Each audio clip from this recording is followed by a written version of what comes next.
주님께서 날마다 우리의 길과 진리와 생명이 되어주시니 감사드립니다. 인생에 지나가 보지 않은 길을 날마다 가는 저희들, 항상 우리에게 새로운 은혜를 주시기를 원하시는 주의 음성을 듣게 하여 주시고 날마다 새로운 은혜를 깨닫게 하여 주옵소서. 이 아침도 우리의 눈을 열어 주의 법의 기이함을 보게 하여 주시고 날마다 주님이 주시는 생명의 말씀을 부여잡고 주님과 함께 동행하며 승리하는 삶을 살아갈 수 있도록 인도하여 주옵소서. 오직 성령의 충만함을 이 아침도 허락하여 주옵소서. 예수님의 이름으로 기도드립니다. 아멘. 오늘 말씀 사무엘상 24장입니다. 1절에서 22절까지 교독하시겠습니다. 사무엘상 24장 1절에서 22절까지입니다.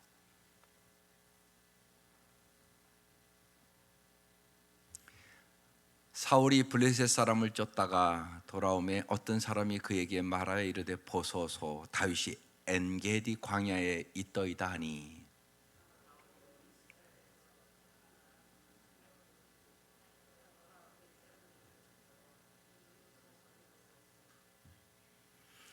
길가 양의 우리에 이른즉 굴이 있는지라. 사울이 뒤를 보러 들어가니라. 다윗과 그의 사람들이 그 굴 깊은 곳에 있더니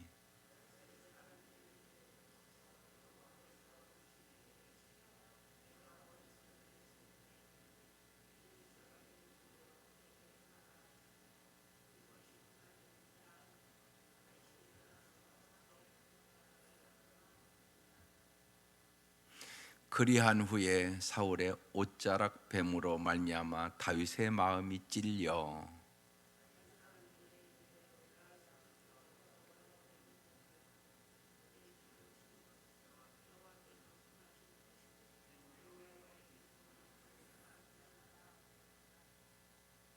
다윗이 이 말로 자기 사람들을 금하여 사울을 해하지 못하게 하니라. 사울이 일어나 굴에서 나가 자기 길을 가니라.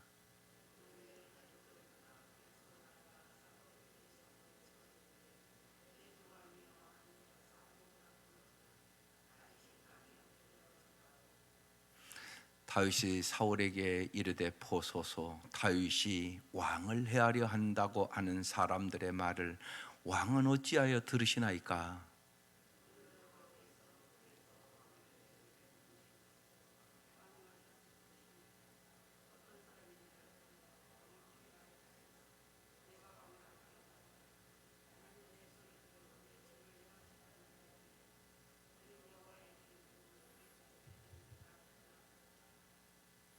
내 아버지여 보소서 내 손에 있는 왕의 옷자락을 보소서.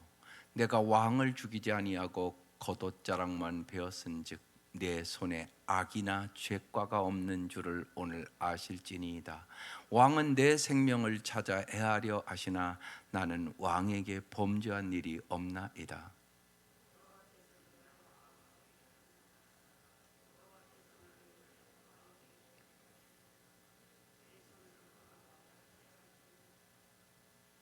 옛 속담에 말하기를 악은 악인에게서 난다 하였으니 내 손이 왕을 해하지 아니하리이다.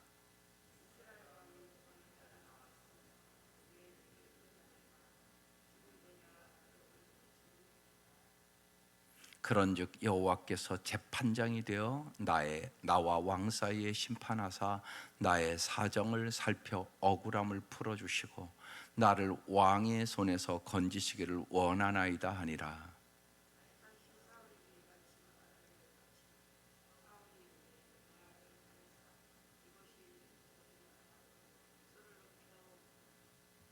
다윗에게 이르되 나는 너를 학대하되 너는 나를 선대하니 너는 나보다 의롭도다.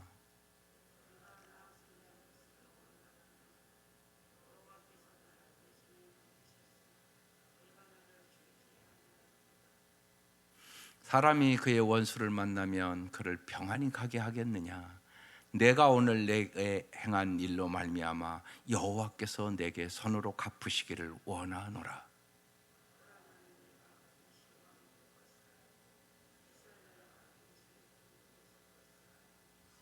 그런즉 너는 내 후손을 끊지 아니하며 내 아버지의 집에서 내 이름을 멸하지 아니할 것을 이제 여호와의 이름으로 내게 맹세하라 아니라. 다윗이 사울에게 맹세하매 사울은 집으로 돌아가고 다윗과 그의 사람들은 요새로 올라가니라. 아멘.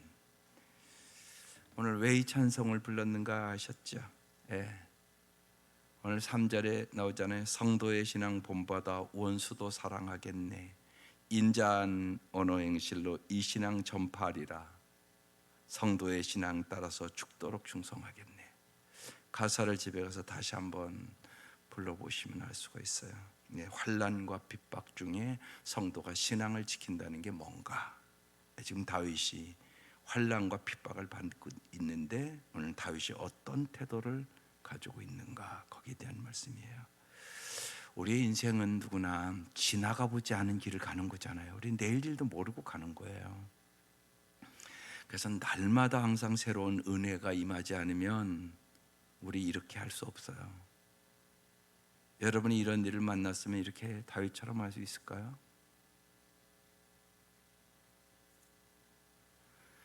그래서 날마다 새로운 은혜가 임해야 되는 것이고, 날마다 하나님의 말씀을 잘 듣고 꼭 붙잡아야 돼요. 아침마다 새롭고 늘 새로우신 주님의 성실과 인내하심을 우리는 날마다 경험하셔야 됩니다. 그렇지 않으면 언제나 내 감정대로, 내 기분대로, 내 생각대로 그렇게 살아갈 수밖에 없는 게 인간이에요. 그러니까 날마다 이 새벽 시간이 중요한 시간이에요. 날마다 은혜 받으셔야 됩니다. 그렇지 않으면 다윗처럼, 오늘 이 다윗처럼 못 삽니다.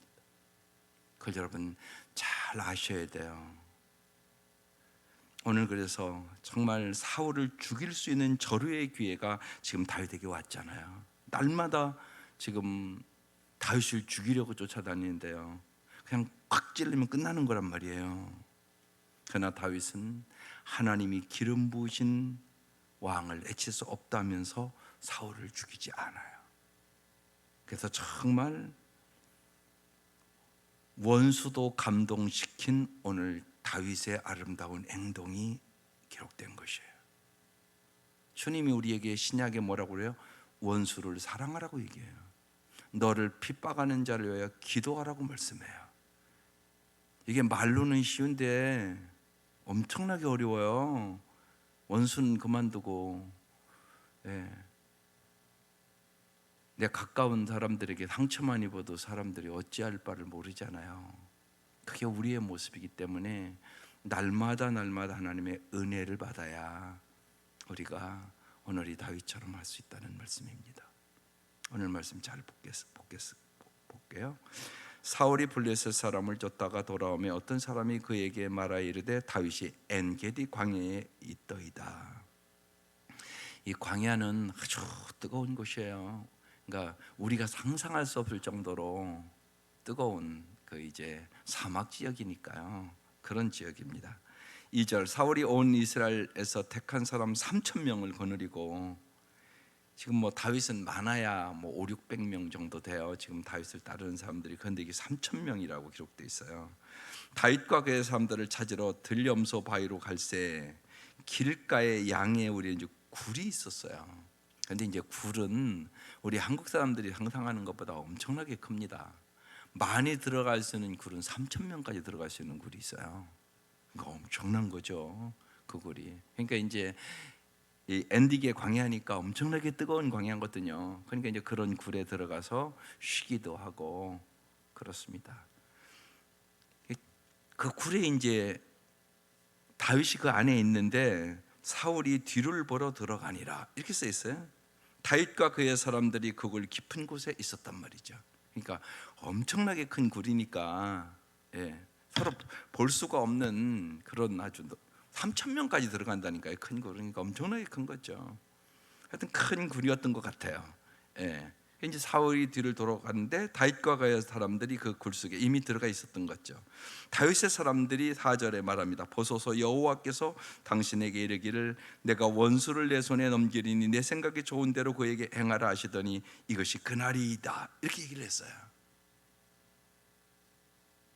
그래서 다윗이 일어나서 사울의 겉옷자락을 가만히 베니라. 아마 이럴지도 모르겠어요. 거기 가서 뒤도 보고 이제 그 굴이 그렇게 넓고 그러니까 덥고 그러니까 거기서 쉬기도 하고 그런단 말이에요. 그러니까 사울이 거기 가서 잠깐 뭐 누웠을지도 모르겠고 잠들었을지도 모르겠어요. 하여간 다윗이 죽일 수 있는 기회가 온 거예요. 근데 겉옷자락만 폈다고 오늘 그렇게 기록되어 있단 말이에요. 그런데 5절에 그리한 후에 사울의 옷자락 뱀으로 말미암아 다윗의 마음이 찔려. 이 말씀 중요한 말씀이에요. 다윗의 마음이 찔렸을 거예요. 이게 영성이에요. 다윗이 아주 영성이 민감한 사람이란 얘기입니다. 일반적인 상식으로는 뭘 그렇게 마음에 찔릴 게 있겠어요. 날마다 사울이 다윗을 죽이려 가는데, 근데 마음이 찔려 이렇게 돼 있잖아요. 우리가 성령 안에서 산다는 건 뭐냐?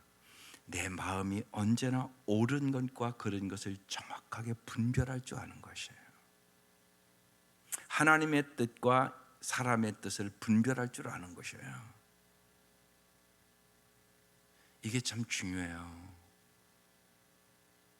그래서 로마서 12장 2절에 그런 말씀이 있잖아요. 오늘 이 말씀이 로마서 12장에도 기록돼 아주 연관된 말씀이거든요.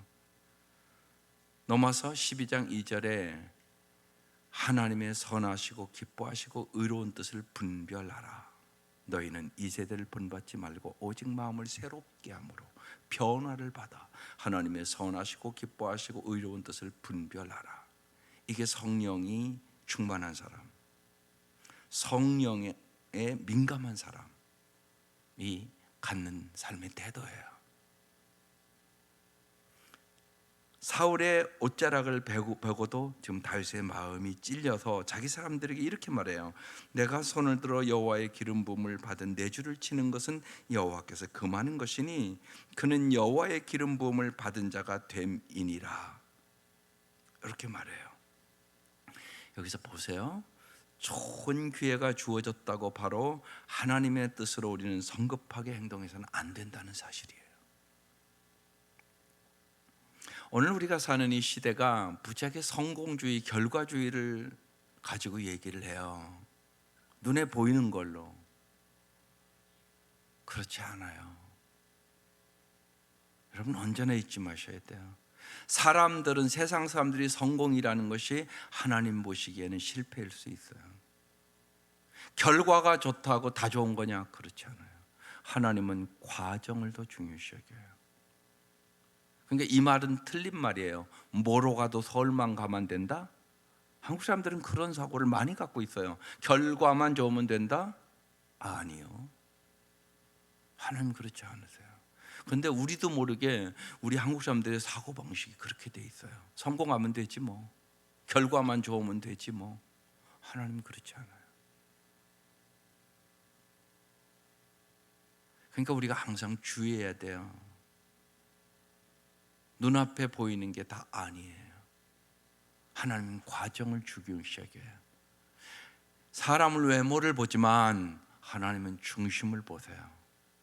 그래서 언제나 하나님께 물어봐야 돼요. 오늘 일반적으로 하면 여러분 같으면 어떻게 했겠어요? 이런 상황에 날마다 얼마나 괴로웠겠어요?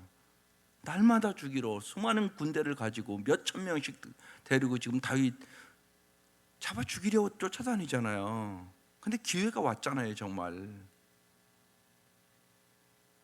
우리가 이런 일을 만난다고 생각을 해보란 말이죠. 이게 쉬운 일인가? 그러니까 다윗은 정말로 자신이 왕이 되는 것보다도 하나님의 뜻을 따르는 것이 더 중요하다는 사실을 알았던 사람이에요. 우리에게 주어진 모든 상황을 우리는 그래서 하나님의 뜻을 드러낼 기회로 삼으셔야 돼요. 언제나 그 생각을 해야 돼요. 여러분이 어떤 어려운 일이 있을 때도 이것을 통하여 어떻게 하나님의 뜻을 드러낼까, 하나님께 영광을 돌릴까. 쉬운 얘기로 그러면 나를 미워하는 사람이 있다고 그럽시다. 하나님의 영광은 어떻게 해야 드러냅니까? 악을 악으로, 욕을 욕으로, 미움을 미움으로. 그건 누구나 하는 일 아닙니까? 예수 없이도 되는 거 아닙니까?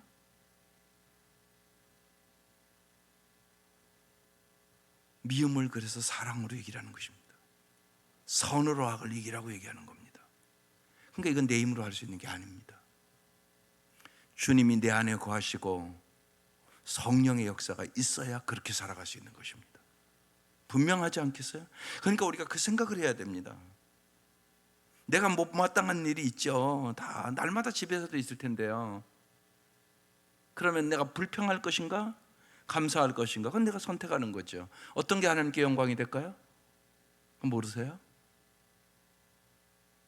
감사하는 게 하나님께 영광이 되겠죠. 그러니까 내 힘으로 그거 안 되잖아요. 그러니까 기도하는 거죠. 그러니까 성령 충만함 받아야 되는 거죠. 그래 하나님의 영광이 드러내죠. 내가 약하다. 약하면 못하잖아요. 우리가 몸만 약해도 뭘 할 수 있겠어요? 그런데 사도 바울이 뭐래요? 약할 때 강함이니라고 그러잖아요. 내가 약하면 주님을 전적으로 더 의지하게 되거든요. 그래서 주님이 주시는 능력으로 강하게 살 수 있다고 얘기하는 거예요. 그럼 하나님 앞에 영광이 되잖아요. 약한 사람인데 건강한 사람보다 더 하나님께 영광을 드리며 살아갈 수 있어요. 또한 여러분의 힘으로 다 할 수 있는 일이라면 하나님 뭐가 필요해요? 어느 분들은 이런 분들 있잖아요. 새벽에 와서 어려운 만나면 열심히 기도하라 그러면 내가 몸이 약해서. 그럼 하나님 의지해야죠. 내 수준에서 내가 할 수 있는 일만 한다면 하나님의 능력이 뭐가 필요하세요? 내 힘으로 할 수 없으니까 하나님이 능력을 주신다고 얘기하는 거잖아요. 그래서 하나님의 능력으로 살아가려고 기도하는 거 아니세요? 아니 내 능력으로 다 할 것 같으면 기도 뭐 하러 하세요? 그러니까 하나님 우리에게 언제나 도전적인 삶을 주는 겁니다. 네 힘으로 할 수 없지. 그러나 내가 힘주면 할 수 있다. 그래서 능력 주시는 자 안에서 모든 걸 할 수 있다. 그러니까 도전해야 되는 거예요. 내가 할 수 없는 일에. 그래야 하나님이 정말 나의 힘이요, 나의 방패요, 나의 능력이요, 정말 하나님의 힘으로 용서할 수 없는 것 용서할 수 있었어. 하나님 주시는 힘으로 사랑할 수 없는 걸 사랑할 수 있었어. 그래서 하나님께 영광을 돌리죠. 우리는 이렇게 살아가는 거예요. 오늘 다윗이 그걸 우리에게 보여주고 있는 거죠. 다윗이 이 말로 자기 사람들을 금해요. 그 있는 사람들은 기회인데, 절호의 기회인데 죽이지. 그런데 주님의 말씀에는 살인하지 말라는 말씀도 있잖아요. 그래서 사울을 해하지 못하게 했어요. 그리고 사울이 일어나 굴에서 나가 자기 길을 가도록 내비뒀어요.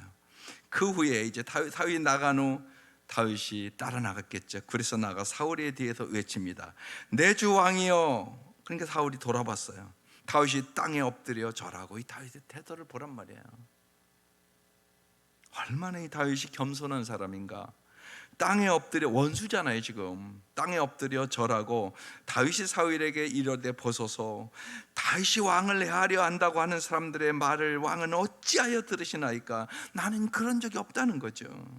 오늘 여호와께서 굴에서 왕을 내 손에 넘기신 것을 왕을 아셨을 것이니이다. 어떤 사람이 나를 권하여 왕을 죽이려 하였으나 내가 왕을 아껴 말하기를 나는 내 손을 들어 내 주를 해하지 아니하리니 그는 여호와의 기름 부음 받은 자이기 때문이라 하였나이다. 내 아버지여. 더 감동되지 않으세요? 이게 원수를 뭐라고 지금 불러요? 아버지라고 부르잖아요. 내 아버지요. 어떻게 이렇게 부르냐고요. 날마다 자기를 죽이려고 원수같이 행하는 사울을 내 아버지여 이렇게 불러요. 내 손에 있는 왕의 옷자락을 벗어서 내가 왕을 죽이지 아니하고 겉옷자락만 베었은즉 내 손에 악이나 죄과가 없는 줄을 오늘 아실지니이다. 어떻게 이렇게 할 수 있었을까요? 여기서 중요한 것이 있어요. 다윗은 어떤 상황에서나 하나님을 바라보았다. 이게 중요한 일이에요. 신앙생활은 언제나 믿음의 주 온전케 하시는 예수를 바라보자. 이게 바라봄의 법칙이에요. 우리는 바라보는 대로 닮아요. 여러분, 안 그런 것 같지만 부부도 반드시 닮습니다. 날마다 같이 사는데 어떻게 안 닮겠어요? 왜 주님께서 우리와 동행하기를 원하시겠어요? 왜 우리가 주님과 동행하는 삶이 최고의 축복이라고 생각하세요? 주님을 닮아갈 수 있기 때문에 그래요.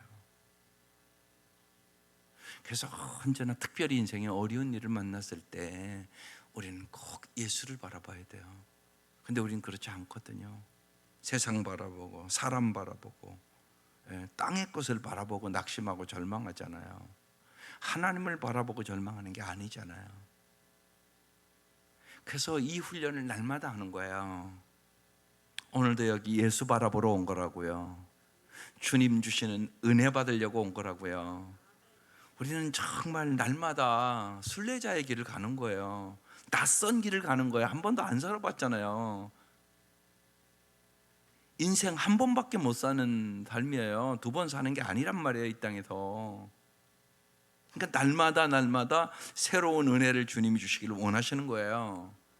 날마다 이 말씀을 통하여 여러분에게 말씀하는 거라고요. 이게 그냥 이야기가 아니에요. 오늘 여러분 각자에게 분명히 말씀을 하시는 거예요.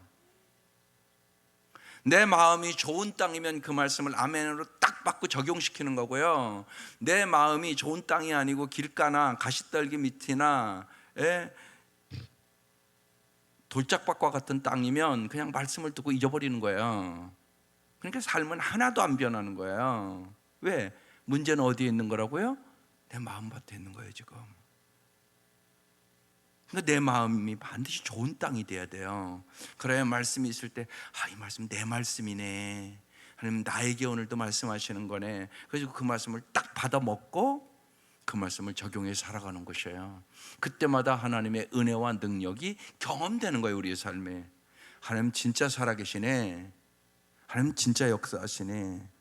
그래서 이제 말씀을 듣고 여러분이 오늘 나에게 뭐라고 말씀하시는가를 깨달아야 돼요. 그렇지 않고 듣고 잊어버렸다? 이 얘기는 마음밭이 좋은 땅이 아니라는 얘기예요. 반드시 심겨져야 되는 거죠. 그래서 싹이 나고 자라서 열매를 맺어야 되는 거잖아요. 그런 거예요. 날마다 말씀을 주시는 거예요.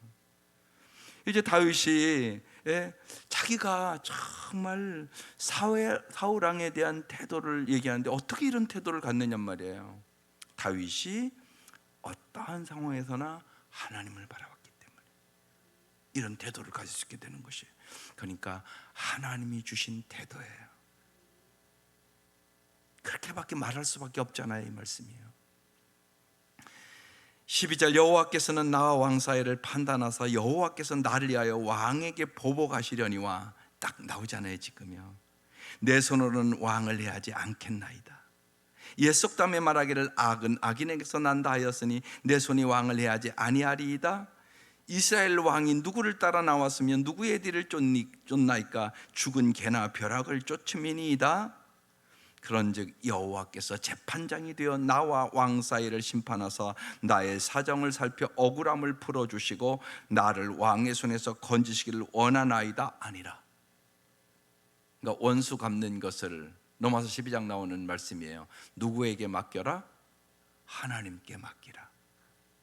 그 말씀이잖아요, 말씀이에요. 그러니까 다윗은 하나님이 역사하심을 절대적으로 믿었던 거죠. 하나님이 살아계심을 믿었단 말이에요. 그러니까 하나님 앞에 맡길 수 있는 거예요. 여호와께서 재판장 되심을 믿었단 말이에요. 이게 참 중요해요. 이 말씀을, 하나님이 재판자임을 믿어야 우리는 자기의 위치를 고수할 수 있어요. 내 위치가 있단 말이에요. 언제나 여러분, 가정에서는 남편의 위치가 있고 아내와 위치가 있고 자식의 위치가 있고, 여러분 자기 위치가 있는 거예요. 자기 위치를 잘 지켜야 아름다운 삶을 살아요. 이게 참 중요합니다. 그래야 가정에도 질서가 생겨요. 자기 위치를 고수하지 않고 잘 지키지 않으면 그 가정은 혼란 속에 빠지게 됩니다. 아버지가 아버지의 위치를 잘 고수하지 않고 가정을 잘 지키지 않으면 그 자식들은 다 고생해요. 그 분명한 거 아니겠습니까? 여러분 마찬가지예요. 엄마가 엄마의 위치를 잘 고수하고 지혜롭고 현숙한 여인이 되면 그 자녀들이 잘 자랄 수 있어요. 참 중요한 얘기잖아요. 내 위치. 다윗은 자기의 위치를 지금 잘 지키고 있는 사람이에요. 내가 하나님 아니라는 거죠. 그러니까 아닌 것 같지만 내가 하나님인 것처럼 산다니까요. 내가 나 삶의 주인이 아니에요. 우리는 예수 믿으면 주인이 바뀐 거예요. 이제는 내가 주인이었단 말이에요. 예수 믿으면 예수님이 주인이라는 사실을 아는 사람이에요. 예수 믿는 사람은.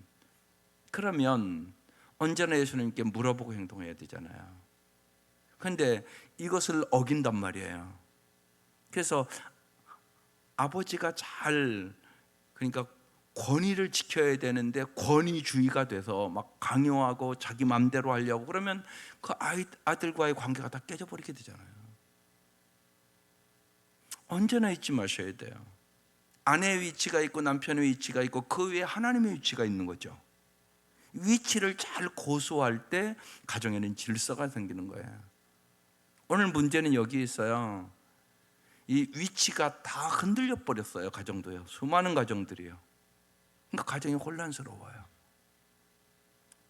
아이들 위주예요. 그러니까 쉬운 얘기로요, 버르장머리가 없어요. 아이들이요. 이기주의적이고 자기중심적이고 우리 책임이에요. 우리가 하나님의 말씀대로 잘 안 살면 가정이 혼란스러워지기 시작해요. 그리고 하나님이 주시는 그 은혜와 복을 얻을 수가 없어요. 일단 부모에게 순종할 줄을 몰라요. 그럼 이제 우리 가정이 무질서해졌다는 얘기예요. 아이들이 부모의 말씀에 순종하지 않는다. 그러면 우리의 가정이 무질서해지기 시작한 것이에요. 그러면 그 가정은 복을 얻을 수 없어요. 성경에 써놨는 거예요. 에베소서 6장에 내 부모에게 순종하라 써 있잖아요. 그러면 네가 땅에서 잘 되고 장수하리라. 내 부모를 공경하라 이렇게 써 있잖아요. 그 말씀이 지금 깨지고 있는 거잖아요. 자녀들이 부모에게 순종을 안 하는 가정은요. 그래서 자기 위치를 고수하는 게 중요해요. 다윗은요 하나님만을 바라봐요. 언제나. 또 자기의 위치를 고수해요. 자기가 지금 왕이 아니에요. 기름 부은 왕을 내가 죽일 수 있지만 하나님의 뜻이 아니라고 거절하고 다른 사람들을 다 금해요. 그리고 이제 이렇게 얘기하는 거예요. 그러니까 이제 사울이 감동하죠. 16절 다윗이 사울에게 이같이 말하기를 마침에 사울이 이르되 내 아들 다윗아 이것이 내 목소리냐 하고 소리를 높여 울며 다윗에게 이르되 나는 너를 학대하되 너는 나를 선대하니 너는 나보다 의롭도다. 내가 나 선대한 것을 오늘 나타냈나니 여호와께서 나를 내 손에 넘기셨으나 내가 나를 죽이지 아니하였도다. 사람이 그의 원수를 만나면 그를 평안히 가게 하겠느냐? 내가 오늘 내게 행한 일로 말미암아 여호와께서 내게 선으로 갚으시기를 원하노라. 사울이 감동했다는 얘기예요. 지금요. 원수를 사랑했으니까 사울이 감동해서 지금 하는 얘기잖아요.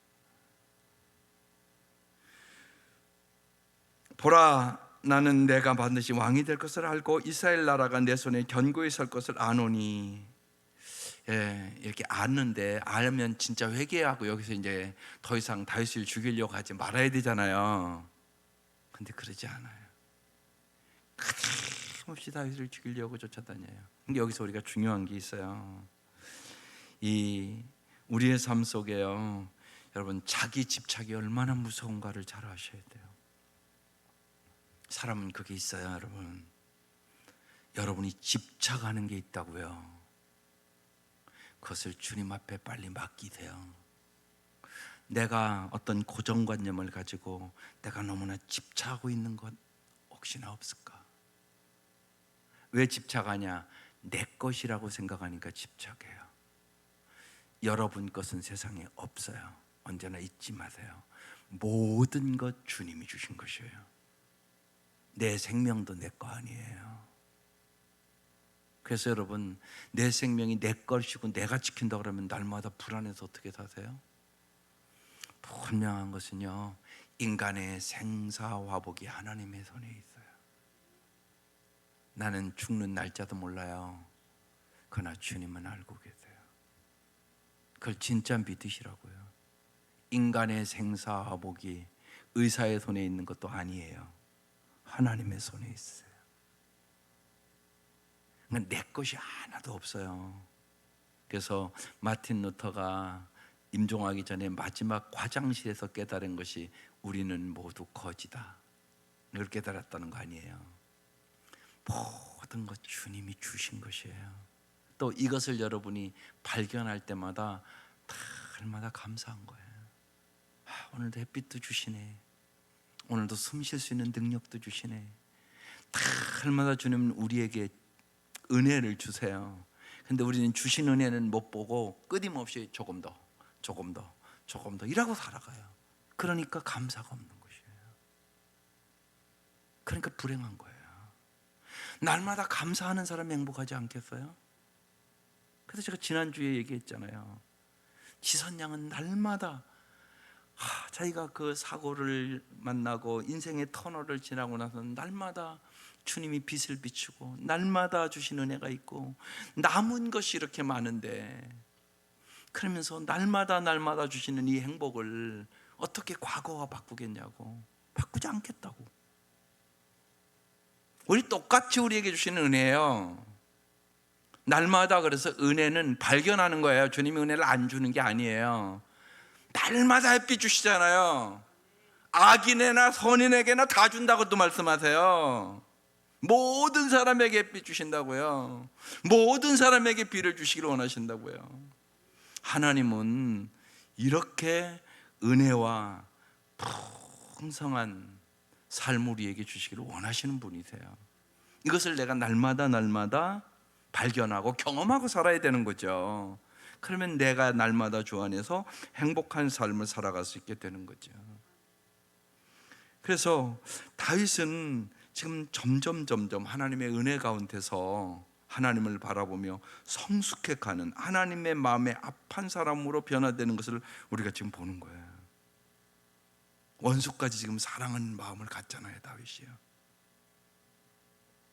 이제 사울도 그것을 인정하는 거예요. 근데 이 사울은 자기 집착이 너무나 강해서 이걸 못 버리는 거예요.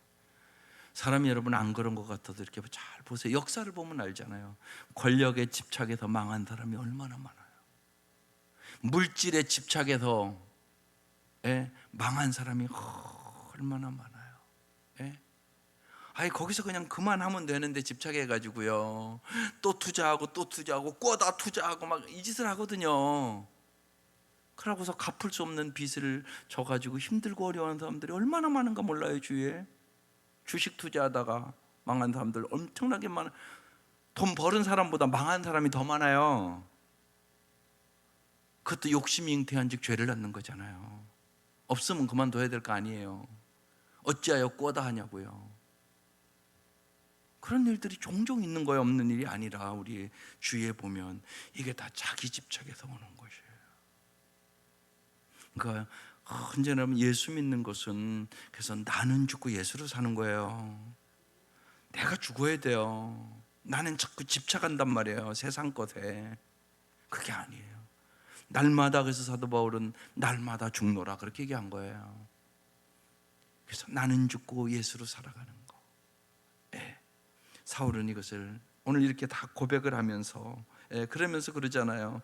이제 네가 왕 될 거 안다고 얘기하잖아요. 그런즉 너는 내 후손을 끊지 아니하면 내 아버지 집에 내 이름을 멸하지 아니할 것을 이제 여호와 이름으로 내게 맹세하라 하니라. 다윗이 사울에게 맹세하매 사울은 집으로 돌아가고 다윗과 그의 사람들은 요새로 올라오니라. 오늘 말씀 이렇게 끝나요.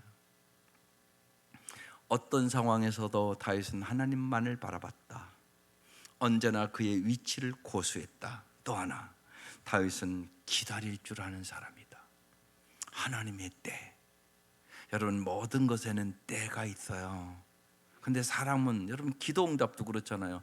내 때에 응답을 해달라고 자꾸 우리는 얘기를 해요. 그래서 조급하고, 자기가 예를 들면 40일 하나님이 작정해 준 것도 아닌데 자기가 작정하고 40일 기도하고 응답 안 했다고 낙심하고, 그럼 뭐 하는 짓이냐고요. 그러면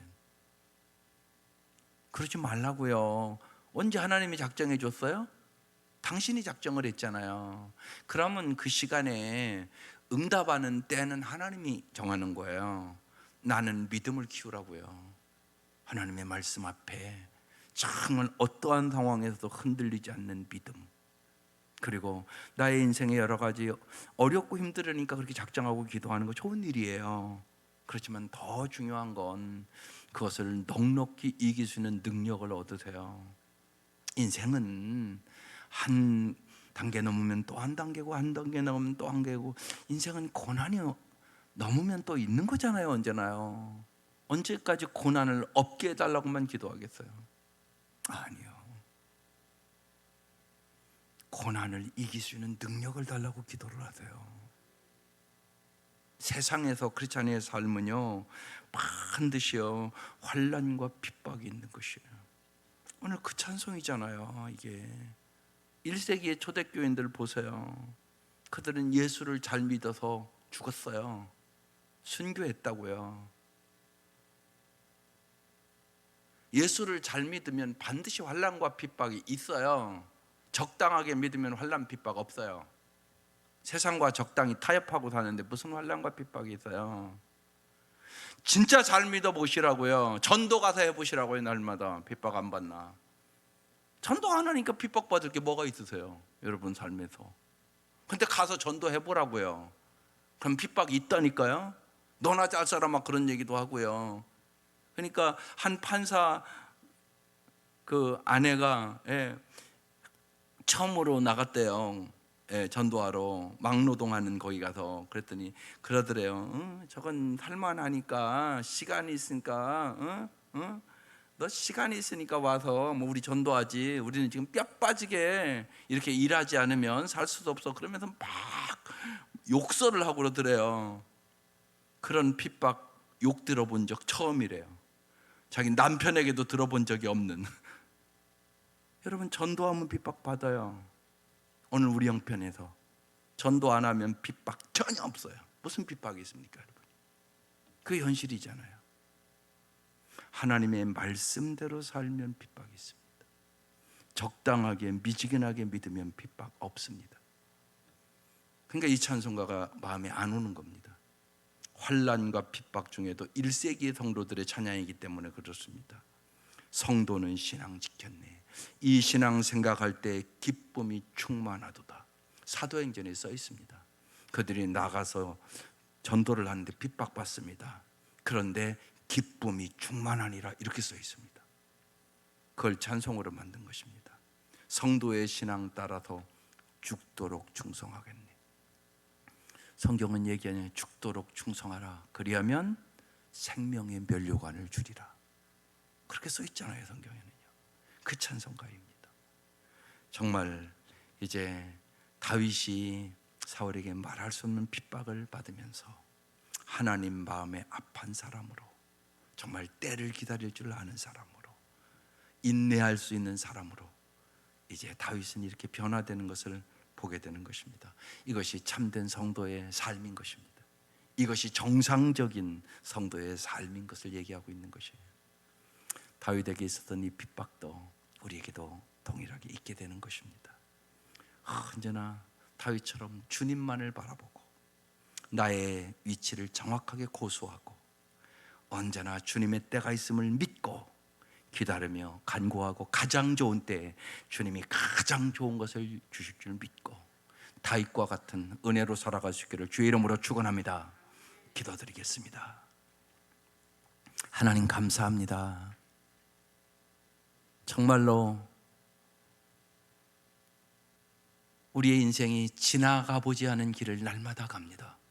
주님의 은혜가 없이는 우리는 아름답게 살아갈 수 없는 인생임을 깨닫게 하여 주셔서 날마다 주님께서 말씀으로 은혜 주시고 기도할 때 하나님 우리에게 물 붓듯이 은혜를 부어 주셔서 은혜와 진리가 충만하게 하여 주시고 다윗의 하나님이 우리 하나님임을 믿게 하여 주시고 하나님은 우리의 보호자요, 하나님 우리의 공급자요, 하나님은 약속의 말씀대로 반드시 지키시는 분임을 우리가 조금도 의심하지 않고 살아갈 수 있도록 이 아침도 우리에게 성령의 충만함을 허락하여 주시옵소서.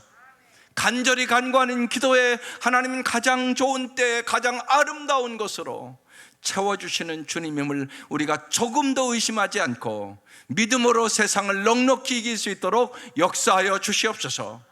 예수님의 이름으로 간절히 기도드리옵나이다. 아멘. 주기도문 드리겠습니다. 하늘에 계신 우리 아버지, 아버지의 이름을 거룩하게 하시며 아버지의